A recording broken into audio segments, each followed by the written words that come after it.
Hello, everybody. Welcome to episode 76 of Targeting Winners. Thank you very much for listening. You can find us on Spotify, on Apple Podcasts. Please don't forget to like and subscribe.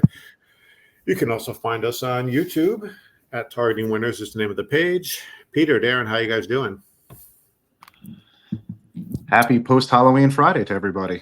Good to be here. Excited to be moving into November, and stuff's starting to heat up in college football land. So I'm excited to see some of these games that are coming up this week. Yeah, 4 games left in the season. It's November. It's going to be a great last 4 weeks. I'm super excited. Yeah. But there was something else that happened the other day. I know you said you want to talk about this a little bit. I cannot contain my happiness by what happened. Yeah. Can I just say? Let's just watch this one more time. Yeah. I mean, as much as we were all very anti-Miami Hurricanes, I think we're all kind of the same when it comes to the New York Yankees. I'm just... I'm tearing. I'm sorry. That was beautiful. After watching that game, I started shagging fly balls in the backfield just to make sure I could, actually catch them, just, like our all-stars that we have in the Yankees. But, I could probably play center field for them, I think. There's nothing that brings me more joy in life than, the birth of my children, getting married, and watching the Yankees crumble like the stinking pile of $308 million that they are. Yes. It couldn't go better if you were a Yankee hater. And I just especially being a Dodger fan, it's also a little extra sweet for me. So having a small team like the Dodgers, they don't have a big people like the Yankees do. They never spend it. No superstars or anything. So it's a gritty team. They were gritty this year. They're a lot tougher than they've been in the past. But Shohei scared me a little bit with that shoulder. He was not swinging the bat. I was thinking they should have took him out. He couldn't run, but nice way to start the week. Tim, don't care about your Dodgers. We want to bash the Yankees. Can you just give Pete and I a minute to? Absolutely. Go bash the Yankees all you want. Just the way it all went down. I mean, if you're a longtime Yankee hater, it couldn't have gone any better. I mean, listen to him all year long. Aaron Judge is the greatest thing since Babe Ruth. Yep. Dropping easy fly balls. Garrett Cole, who's already been accused of, putting sticky crap on the baseball, decides, I'm too good enough to run to first. Anthony Rizzo will get there. He hasn't sprinted since the Clinton administration. So, it was just beautiful. It was just absolutely beautiful. And then screwed up again in the 8th. Cinema. My favorite was the meme you sent me with the old Johnny Carson fortune teller, the catch 22, and he opens it up. What happens when you hit 30 fly balls to the Yankees? That's right. Catch 22. They'll be flying fast and furious. And Tim, you follow me on Facebook. I celebrate Yankee elimination every day. Year, every year. I'm going all the way through the weekend because I'm just the way that they screwed it up deserves 72 hours of Yankee elimination weekend is what we're calling it. Okay. Well, that was a nice ending to the week, but it didn't start out so well. I thought it did. I had Sam Houston, and I'm thinking, they're never going to cover. Then this happens. It's a 1-0 Holiday. Where for some reason it reset on me. We all know what happened. The guy picks up the fumble. I'm thinking I got a backdoor cover. For once, it's gonna go my way. And now they say, his arm was going forward. They called it a fumble on the field. And my backdoor cover was no more. Screwed up that little entrance there, but all right, we'll get rid of that then. Let's focus on the future, shall we? Western Kentucky, the first quarter, they put up a 21 spot. I'm like, it's beautiful. And they're like, you know what? We're just going to stop playing offense for the last 3 quarters. So I was like, thanks, guys. Appreciate that. They could have steamrolled, but they decided, you know what? It's Kennesaw State. Whatever. Terrible. I'm with you, man. Rough start to the week. All right. New beginnings. So let's start with our first pick of the week. Indiana and Michigan State. Pete, you had a bet on this, didn't you? I do. So one of the things so we all know my one of my futures bets was Michigan State winning. What was it? I need 5 wins out of them this to win that. But let's focus on this game for a minute. So Indiana's been awfully good, no question about that. I think Sparty's not been good. I mean, I did not. We talked last week. I did not expect Michigan to win that game against Michigan State because our offense is hot garbage. The fact that we won that game is not so much it doesn't mean anything about Michigan. It's an indictment of Michigan State and how bad that team is. I mean, they should have beat us. If they were going to beat us anytime, it would have been that game. This team is inept. So, I don't hold a lot to them. However, so the line this one is 53.5 right now. My expectation is that Indiana will crush them. And they'll probably score a bunch. And I don't think MSU is going to score much at all, even at home. I would not be surprised if Indiana won this game by, 20 points or more. Would not be surprising at all to me. But that number is high. 53.5 would mean, as I said, I don't see MSU scoring very much. And I think Indiana will score, but that's a lot of points to score on the road. So to me, this is just leaning pretty heavily toward the under. So I am playing 1 unit on the under 53.5. Nice. And you did say something in there that makes me feel good. You said it figure Indiana will crush them because I have a play on this. I have Indiana given 7.5, even though it's, on the road, got a home team getting a touchdown plus. I'm looking at everything I like to look at, and it is skewed heavily towards Indiana. Indiana's having one. I think this is going to be a great year for them. I mean, obviously they're 7-0. They haven't lost. So I think they're going to make some noise. I think unless if they completely fall apart, I can't imagine them missing the playoffs. It would have a colossal meltdown to be out of the playoffs. So this is going to be a good year. I think they're going to keep rolling. I like Indiana giving the 7.5 to Michigan State. Yeah, Rourke's supposed to be back for the Hoosiers. That's definitely a huge plus. And like Pete said, Michigan State with Aiden Childs outside of the Iowa game, they've had some issues scoring points this year. So, yeah, I like where both your heads are at for this. A lot of issues with penalties, too. That they have over 600 yards in penalties. Their penalty yardage is almost double of Indiana's on the year. So just like the little things like, lining up offsides. We've seen that happen a few times with a certain team. So we won't dwell on them anymore. Darren, I think we have one of yours up next. We got Washington and USC. Oh, this is perfect because speaking of teams that can't hold leads, much like the New York Yankees, we've got the USC Trojans here. So this is basically for me just a fade of Southern Cal at this point. Lincoln Riley, I don't know what he's doing. I'm not sure he knows what he's doing. The pressure on him is ramping up daily. He's closing practices now to the media. So I don't know if that means he's finally getting serious or he's just afraid the media is going to find out he's got no idea what he's doing with this team. You look at them on the road. They are 0-3 so far, not counting the neutral game against LSU. Now those were long trips. They went to Michigan, Maryland, and where else did they go? Minnesota, I believe. But in all those games, I mean, they blew fourth quarter leads, and they also blew a fourth quarter lead at home against Penn State. So whatever reason, this team's got some trouble closing out games that they should be winning. Flip side to Washington, I really like Will Rogers and Jonah Coleman at QB and running back, respectively. They've got a couple receivers already, both with over 500 yards receiving. They're undefeated at home. We had talked when we were breaking down Washington, Michigan, how we felt like Washington's home field edge was a little undervalued. And maybe that's just because we're all, East Coast and we just don't stay awake to watch them. But Washington at home is a much different team. So I was going to take the 2, not really 100% sure why they're underdogs here, but FanDuel is giving me plus 104 on the money line. So I am taking that for 2 units. I'm taking Washington to win straight up this week. Do you think with the whole Lincoln Riley was really Caleb Williams, or is this? Seems to be, but I mean, then again, the defense is a little bit better this year, but they're even starting to regress a little bit. But yeah, obviously, offensively, nobody's Caleb Williams. I mean, Miller Moss might be someday, but That's we talked about this with Mark. I mean, he went there. I mean, he knows what USC's expectations are, and right now he's just not meeting them. So I don't know what his deal is. He's had a couple years to figure it out. He obviously has not.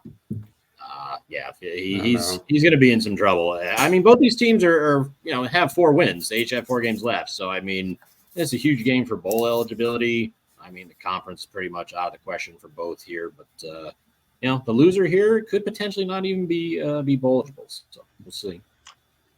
Yeah, I mean, at what point has ever, when coaches started closing the media out of practices, has that been a positive thing later?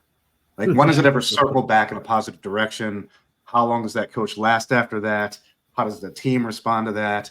Like, if you can look back in history at when this stuff starts happening, it is just a preempt to the end, right? And so I think that's what this is. I think this team is a mess. Your comment about Caleb Williams is, I think, spot on. And I think this thing is just rolling toward an inevitable dumpster fire, which it already is, but it's blazing more. I don't see anything positive coming out of this for USC. So I love that bet. I think it's the quarterback. I mean, that's the most important position. If you don't have that, I was listening to Bomani Jones actually this morning, and they were talking about they're comparing James Franklin with our other buddy Mario Cristobal. They're saying, Cristobal's got it figured out, and they're like, no, Cam Ward has it figured out. It's like, it's amazing. And they're talking about all the mistakes. Like, I thought I was listening to you two talk about James Franklin with all the coaching mistakes, but you weren't on Bomani Jones this morning, were you? Not telling me. No, I had my real job. Pete might have been, but I was not there. No, but this sport, both college and NFL, is all about quarterback play. That is the primary factor. If you take my Colts team and our quarterback who pulled himself out of a game last week, when who the hell does that? Right. And so as far as I'm concerned, they should trade him. It has nothing to do with this podcast. But that's not good. When you don't have a quarterback or you're getting inconsistent play, it does not do it. Just, you can't look at Michigan. Right. That's been my beef with them for a month and a half now. No quarterback play. No quarterback. What happens when you don't have quarterback play? You just lose. I mean, you just cannot exist in this rule structure without a good quarterback. I'm going to move on to one of mine. I got Minnesota and Illinois. Now, this was, Darren, you had a game like this last week, the old sucker bet. You got a ranked home team at home getting points. And I was like, sucker bet. I'm also thinking run away, don't even touch it. I like Minnesota's defense is getting a lot better. The quarterback's getting a lot better. It used to be very heavy on the run. What's the quarterback? Their number 1 that they have. The quarterback's getting a lot better. I think their running game can open up the passing game. Things can open up. I think they're going to score a lot more points. 15 interceptions this year, and I went back and checked. They only have 1 game all year without at least 1. So it's not like they got all their interceptions against Rhode Island, or I forget what other team they played. That's like a Division II or whatever. They had 2 against USC. They had a couple against Michigan. So I like Minnesota here. They're laying 3 on the road, but I'll go against the sucker bet and see what happens. I like Minnesota on the road. Go ahead, Pete. You're Big Ten. You go. I don't have much.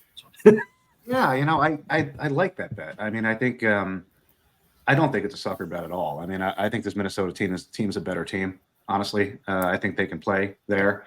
I think they will. And so I think that, based on what we've seen in the last couple of weeks, based on what this team is capable of, they are a team that will play on the road and plays on the road well. So it's interesting. Yeah, I think this is going to be a really good, it's going to be a fun game to watch. This is probably a game that I will watch since I don't watch my own team this year at all. So it gives me something else to look at. And I really like this matchup. I think it'll be pretty intriguing. So I like your bet. Yeah, I actually like this bet too. Apparently, Illinois got pretty beat up in their Oregon game last week. They did. Quite a few people that may or may not be playing. Even if they do, they may not be at 100%. Minnesota's playing good ball right now, so no, I don't think this is a sucker bet at all. Yep, they just need average to above average play from the O-line. I think they'll get it because Illinois can get after the quarterback, but that's what I did. Let's go on down south from Minnesota. My backyard, the world's largest outdoor cocktail party, Georgia and Florida.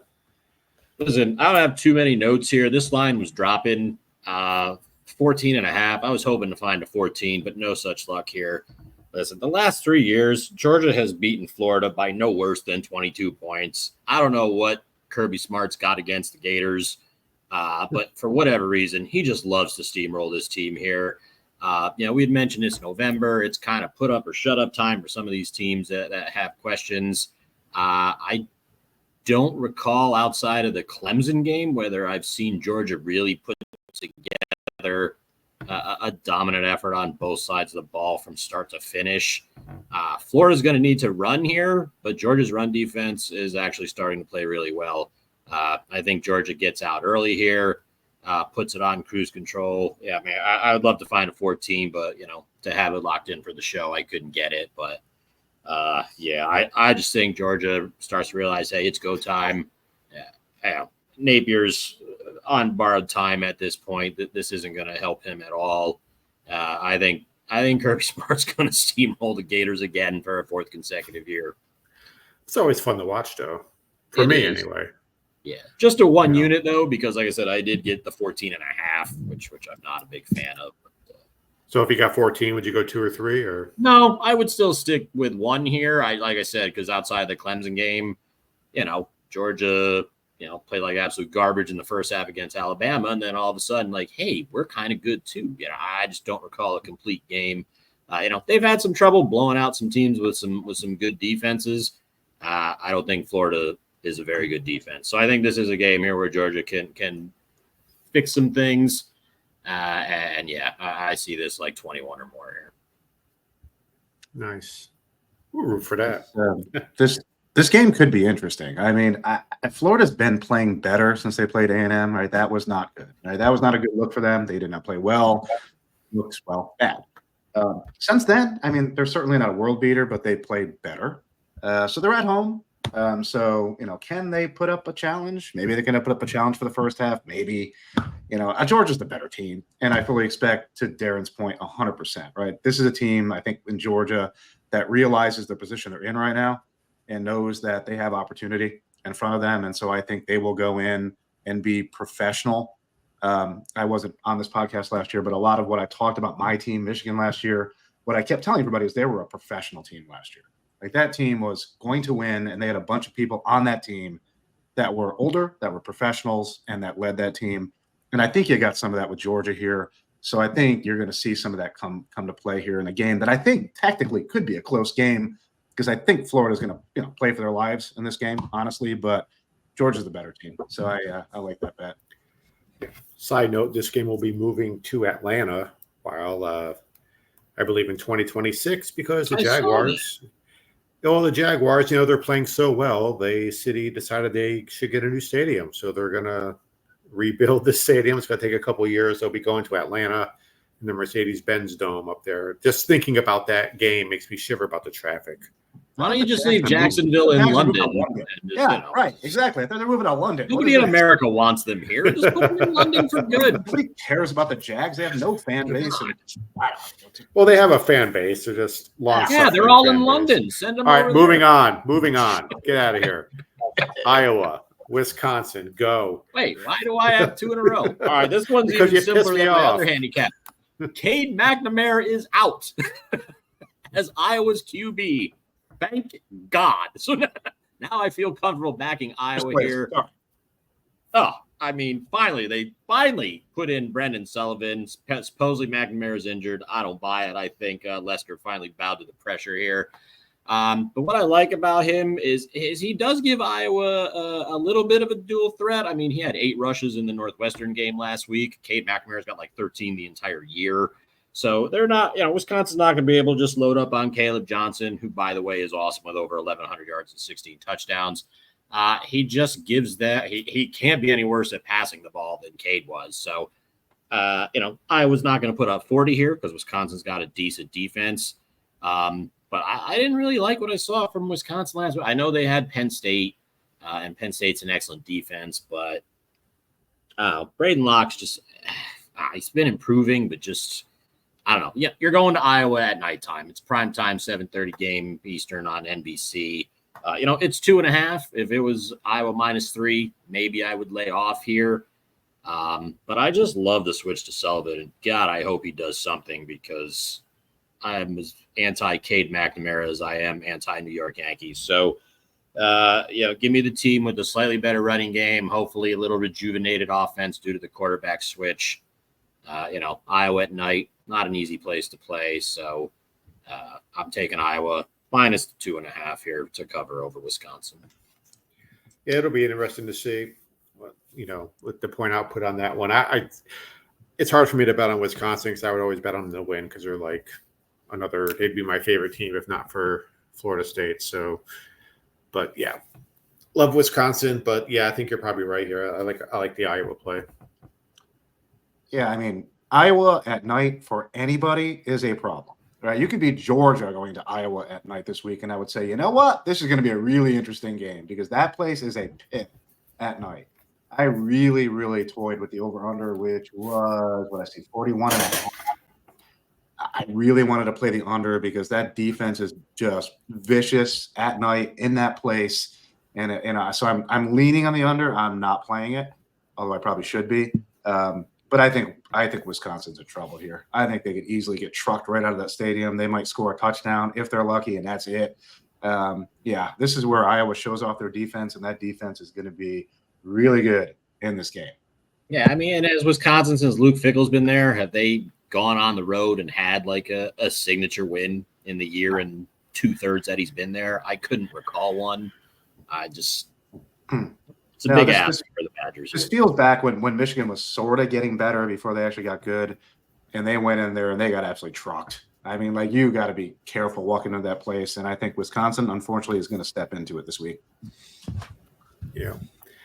We're going to move on. We got Penn State, our favorite coach. Two of our favorite coaches. Yeah. Playing Can against I just that say school before down you south. go here, just two coaches who can't beat anybody good, just like the New York Yankees. No, sorry. Oh, boy. I got to follow that up. Well, I do have a bet on this game, so let's talk about this one. So, obviously, I'm all Big Ten this week. I saw the games. I was like, wow, this is going to be fun. So I'm kind of staying in my conference this week. Clearly a huge game in the conference, right? This is a big deal. These are two of the powerhouses in the conference. I like the fact that it's in Happy Valley. I think that'll be quite interesting to see how this plays out. I am always, of course, looking for opportunity to bash James Franklin because I think he's a putz and he will most certainly screw up at least one game this year. But you know what? I don't think this is going to be it. Now, I am the over-under guy here. So the over-under is 47.5. I am taking the over with one unit here. But outside of my bet, I would take Penn State in this game. I think they actually have a pretty good chance of winning this game. I think they're set up well to do it. I think it's in the right place to do it. I don't think OSU is nearly as good as I thought they were going to be. I think they're ripe for the beating as long as James Franklin doesn't get in their way. But the actual bet, once again, is the under of 47. Sorry, I said over 47.5. Sorry. Over 47. That's what I meant to say. So this will be the one game you don't think Franklin will mess up? Oddly enough, no. The problem is the coach on the other side doesn't exactly have a stellar record when it comes to beating anybody good either. So, I mean, which one is it? I mean, you got something's got to give. Yeah, I mean, what you will got happen here questions. Yeah. I mean, is Aller even playing? I mean, I'm sure if he can walk, he's probably going to go out there, but is he going to be 100%? Will Howard is like, oh, Penn State didn't want me. Okay, you're angry. Big deal. All right, show us how angry you are. I wouldn't touch this game, with either of your guys' money. Pete had mentioned this is huge for the conference. This is huge for the playoff as well. I mean, there's been a lot of talk. If Ohio State loses his game, are they in or are they out? I don't know. I still think they're in. I mean, because they're going to have to beat Indiana to still maintain that 2-loss thing should they lose here. But you lose at number 3 Penn State. You lose at number 3 Oregon, who's now number 1. I don't know if you kick Ohio State out with the 2 losses that they could potentially have. But see this plays perfectly into my whole James Franklin thing because he will find a way to win this game, and then they will lose next week. That is the way this will happen. Rest assured, they will somehow pull this thing out. It'll be happy in Happy Valley for a week, and then he'll crap the bed like he always does, and down they'll go. Right? You That's sound also- like I was gonna say he sounds like Devin, our Oklahoma State super fan. Said the same and thing. also- They're gonna lose a game they should win. Who scheduled this game at noon? I mean, who does that? I mean, this is like a top 5 game of the year. You put this at noon? Come on. Where is game day this week? I don't You know know. where they They are? might be there, but I I would mean, hope they're there, right? I mean, where else? I mean, they're in Yeah, where Florida. else are they going? Just a better game. Well, they're not at Florida State, North Carolina. I know that. Nobody's going to be at that. Yeah. No, I'm not. Florida even State gonna- doesn't even want to be at that, So as they've shown through their play this year. I'm going to change the order up a little bit. I know this is a very Big Ten heavy show this week, so I'm going to go to the ACC, and we'll close out with the Big Ten later. We got my last play of the week. Louisville's at Clemson. They're getting 10.5. I'm going to lay 10.5 with Clemson.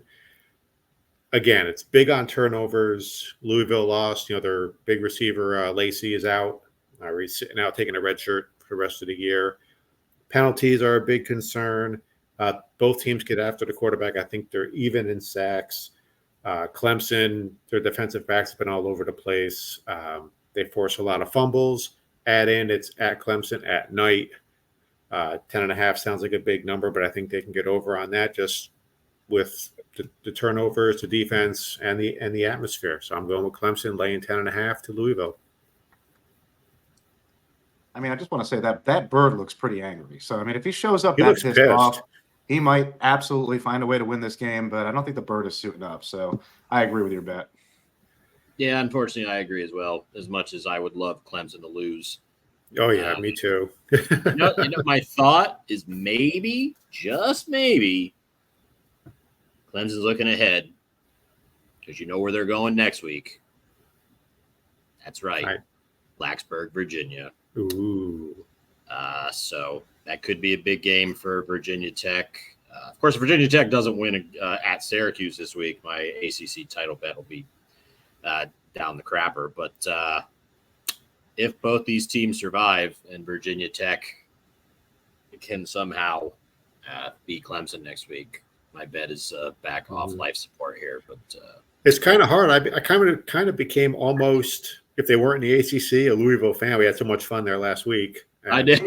The people were cool, and I kind of like Louisville, but I can't root for them because, well, we play them every year, so they're out. But yeah, no. Any final thoughts on that one, Pete?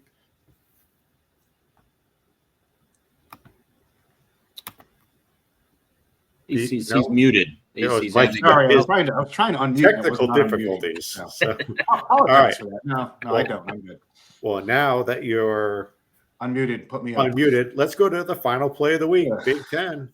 I don't want to talk about this. I've been trying to avoid my team as much as possible over the past month and a half, completely not watching them because they make me want to vomit actively the entire game. I mean, let's get this out of the way. So the over-under is 44.5. I think this is going over, so I'm putting 1 unit on it. Hell, I want to put 27 units on it, but I'm going to go 1 unit only because I'm doing the over-under. They are going to get absolutely firebombed. If Oregon doesn't score 40 points themselves on Michigan, I will be shocked. Whatever the 8th string quarterback that we drag off the bench to throw out there this week, which God knows who that person is going to be, it really doesn't matter because he's going to blow like everybody else blows. That'll be for his life. So Michigan is going to get absolutely annihilated in this game. And I truly think that Oregon may score 40 in the first half. So I like the over. I don't think being at home, the only thing that being at home for Michigan is going to help is maybe somehow they will choke out 10 points. And if they do that, then this over is absolutely done. Right? You got It's that in 2 play. time So zone thing. That's 2 time Yeah. zones they're traveling. it doesn't matter. Michigan couldn't play the school up blind from another time zone. It doesn't matter. They're bad. So, yeah, this unfortunately to me is a no-brainer in a game that I will not watch 2 minutes of because I don't want to see it.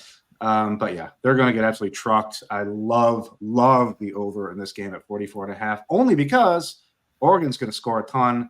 Michigan's going to have to score something because they're at home, so they'll do something, and that's easy money to me. So over 44.5. I never thought we'd get to a point where Tim bashing Florida State on a week-to-week basis was no longer the highlight of the show. But I gotta say, I'm sorry. Go back to my corner. the way Pete rants about his own team is right up there with you, Tim. I mean, Well, wait until rivalry week when he's got Ohio State and I got Florida. Oh, good. We want to talk about that. Darren, take the week off. I'm going to pull an Anthony Richardson. I'm going to be tired that day. I'm exhausted after this too. I'm pulling myself out. I'm done. Oh, God. All right, let's move on. Let's go to the RPO segment. I think if I can pull it up, there it is. There it is in all its glory. Boom. And all, yes. That's a lot of games. The hot seat game. Well, I figured I got too lazy and I didn't want to eliminate a row. So I was like, you know what? We just want to get as many games as possible for the listeners, and I didn't want to put any dupes on there this week. So there's quite a few. All right, the hot seat game of the week. Kentucky getting 17.5 at Tennessee. Oh, Mark Stoops, you are in trouble. Your team cannot score. Now you're getting 17.5 and headed to play the Volunteers. Big week for you, man. I noticed on coacheshotseat.com, our friend's Mark's site, he's moving up into the top 10 here. So some pressure on Kentucky. Initially, I thought that spread might be a little too high, but I'm avoiding it. I don't trust either of these teams right now. I don't know if just because he's been there so long, he's been there almost 15 years now, right? Didn't he go there in like 2009? Because he was with Jimbo Fisher at Florida State, and then after like 1 year, I think he went to Kentucky. So that's right about 2009, 2010. So I figured they've had subpar years before. If they were going to fire him, they would have done it by now. I think I wouldn't bet on him getting fired. I would just say, maybe they like the continuity, the consistency. So, but I wouldn't be surprised. I would almost bet Kentucky just because I can just see Tennessee laying an egg. I don't know, but I'm passing definitely. Pete. Yeah, if I have a lean, it's Tennessee laying those points. I think Tennessee's too good. I think there's too many issues at Kentucky with that team at the moment. So I would lean Tennessee. We got Ole Miss -7 at Arkansas. This is an interesting game. Arkansas seems to be a tough out for some teams. So, again, it's a pass for me, but I would almost lean Arkansas just because they're getting a full touchdown. Yeah, I want nothing to do with this game at all. I can't even trust Ole Miss anymore at this point. I mean, depending on when it's on, I don't know what games are on. And you never know if Taylor Green's going to make it through a game healthy for Arkansas. So nope, pass, run, screen. Any thoughts, Peter? Yeah. I think I bet Ole Miss 4 times this year. I'm 2-2 on them, so I'm a little scared to touch them in this game. Although if I had to lean once again, I would lay those points with Ole Miss. I think next, one of our teams that's becoming one of our favorite teams, the Pavia Mafia, Vanderbilt at Auburn, again 7.5. I'd lean Vanderbilt here. Why not? Yeah, I mean, didn't New Mexico State, when they had Diego Pavia, roll into Auburn and beat the crap out of Auburn last year? I believe they did. Better team. That's why I'll take that.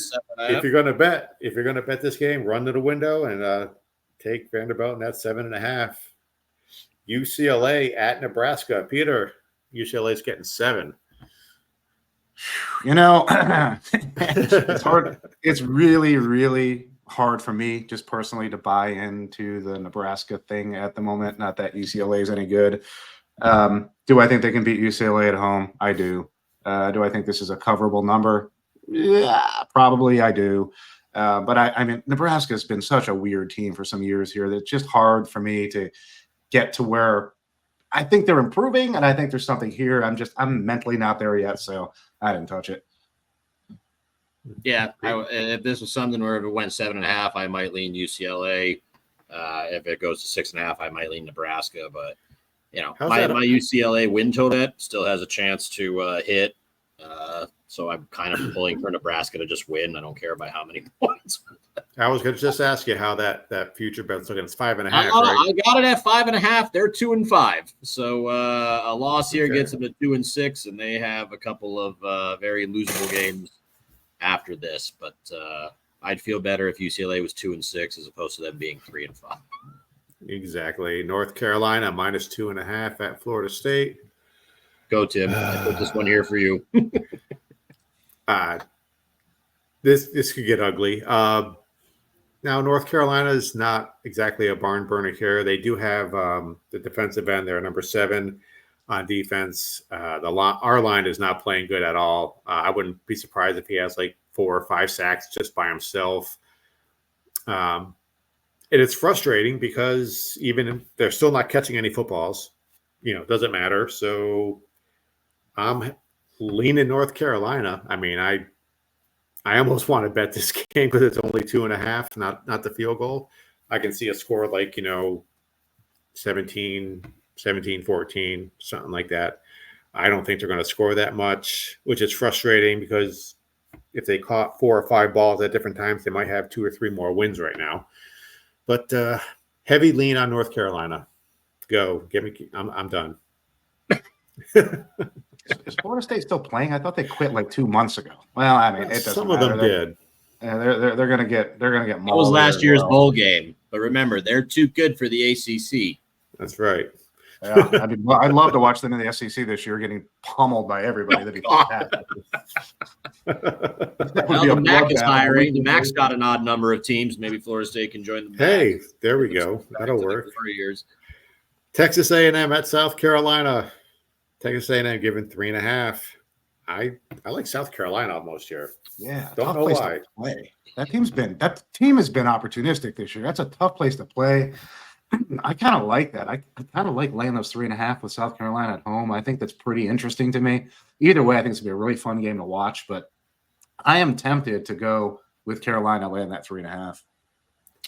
Yeah, Yeah, I Elko mean, said if it stays there, I mean, the odd thing is a lot of people are talking about this as a bad spot for Texas A&M this week, but the line keeps going up. So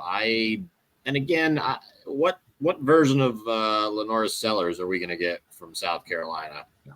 I mean, he seems like you can't trust him from a week-to-week basis, but this does scream a perfect spot for an upset here. I'm not against South Carolina on the money line. I don't know what it is. Actually, you know what? I can find out. I mean, getting 3.5, it's probably around 130 or something. You said this was a night game, Pete? Oh, there it is. 136. Maybe that's a little low, but I'm not against it. Yeah, that money line is interesting there because I do think they can win this outright. So, yeah. All right. Pittsburgh plus 7.5 at SMU. I like SMU for some reason.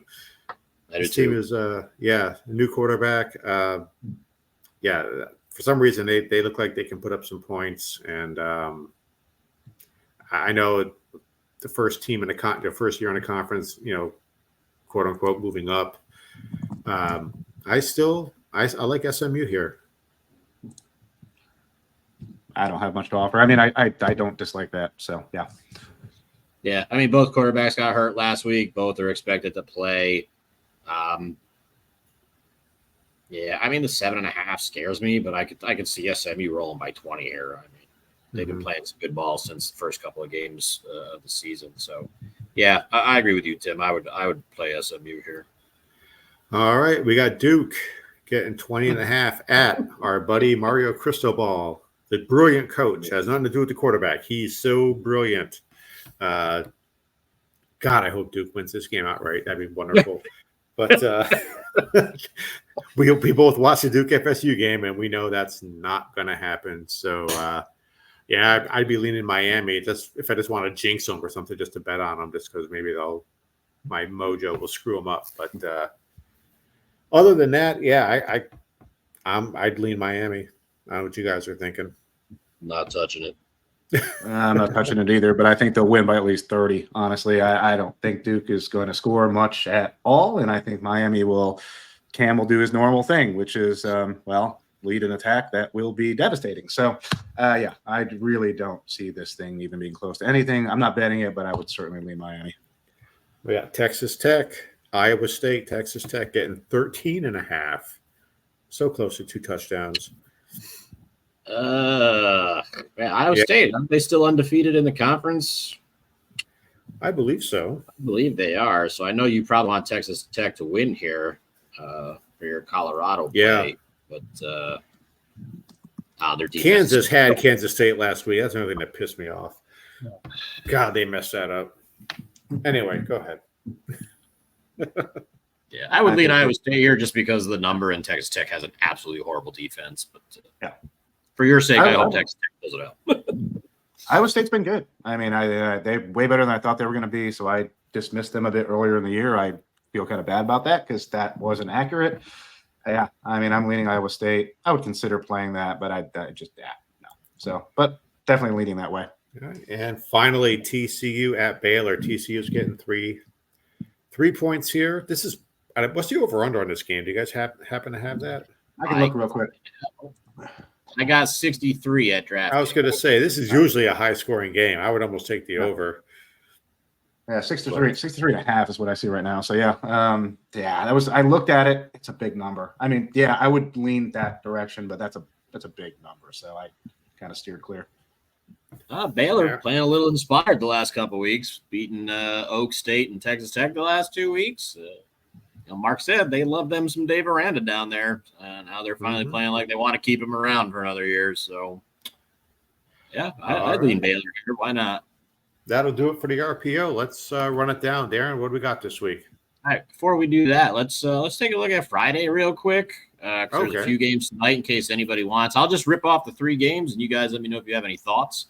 UConn at home laying 7.5 against Georgia State with a total of 47.5. South Florida on the road favored by 2.5 over Florida Atlantic, also with a total of 47.5. And the big one, I guess, if you're an Ashton Genty for a Heisman supporter, Boise State at home favored by 24 over San Diego State with a total of 56.5. Any thoughts on those 3? Because I have none. I am scheduled for a lobotomy tonight, so unfortunately, I won't be able to catch any 3 of those games, and that actually sounds better than watching any of those 3 games. So I'm out. True, but I like FAU against USF there. Uh, I kind of like that game. All right, Yeah, that's that would be a play for me. I would say over in the Boise State game. okay. Friday night, Well, they're going to want to highlight that guy. He'll probably have 6 touchdowns or something Wow. just by himself. But so since we didn't really have any opinions here, Mark actually does. So if you check out his site this week, coacheshotseat.com, he's got thoughts on San Diego State at Boise State. He's also got some Ohio State at Penn State thoughts, and as well as some thoughts on Pitt at SMU. So if you want to see what he's thinking, check over at coacheshotseat.com, get his thoughts as well. It's kind of like our unofficial 4th member. He's our West Coast correspondent. I wonder how he feels about my USC fade. I think he might be in favor of it, but we'll have to ask him. All right. Week 10. Run us down, Darren. I'm going to run down Pete's because he keeps winning, and you won reading your own. So you do your own. So Pete's got the over in the Ohio State-Penn State game at 47.5. He's got the under in the Indiana-Michigan State game, 53.5. And Oregon-Michigan completing his Big Ten trifecta. He is going over 44.5. I'm rolling with Georgia, minus 14.5 over Florida. Washington on the money line for 2 units over USC, and Iowa at home laying 2.5 over Wisconsin, also for 2 units, because I'm twice as happy as normal because Yankee Elimination Day will now be 7 hours. So I'm celebrating by making 2 2-unit plays because I'm twice as excited. Nice. All right, so well, I already got screwed over by the refs there. Sam Houston laid an egg against Louisiana Tech, but I have Minnesota giving 2.5 to Illinois. I have Indiana -7 over Michigan State, and I have Clemson -10.5 over Louisville. Any final thoughts, guys? Don't be afraid to go more than 1 unit on that Oregon-Michigan play because that over is going over. Nice. Also, look for a nice bounce back against Navy this week. They're only laying 10.5 at Rice. Rice just fired their head coach. Navy had only turned the ball over twice the entire year going into the Notre Dame game. They did it 6 times. That's probably not happening again. So an obscure play. Look for a nice bounce back Navy this week. Nice. Oh, thank you for listening, everybody. That'll wrap it up. As always, please check us out on YouTube. Don't forget to like and subscribe. Also, Spotify and Apple Podcasts. Thank you all for listening. We'll see you next week.